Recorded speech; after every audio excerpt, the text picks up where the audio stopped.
வணக்கம். பெருமாளுக்கு நாம் பக்தியோடு மாவிளக்கு ஏற்றுவதின் பலனை பற்றி நாம் காண்போம். பார்ப்பதற்கு ரொம்ப எளிமையான ஒரு வழிபாடாக தெரியும். ஆனால் இந்த வழிபாடு மிகவும் சக்தி வாய்ந்த வழிபாடாகும். பரம ஏழையும் செய்வதற்கு வசதியாக இருக்கும் என்பதற்காகத்தான் இந்த வழிபாட்டை பெருமாள் உகந்து ஏற்றுக்கொண்டார்.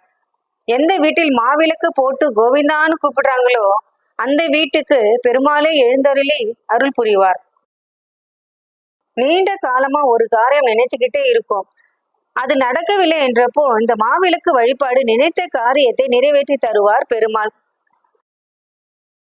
நோய் இருக்கிறதோ, வறுமை இருக்கிறதோ, எந்த பிரச்சனை உங்களோட இருக்கிறதோ அந்த பிரச்சனையை தீரணும்னா பெருமாளிடம் பிரார்த்தனை பண்ணுங்கள். நிச்சயமாக இந்த வழிபாடு உங்களுக்கு மிகவும் பயனுள்ளதாக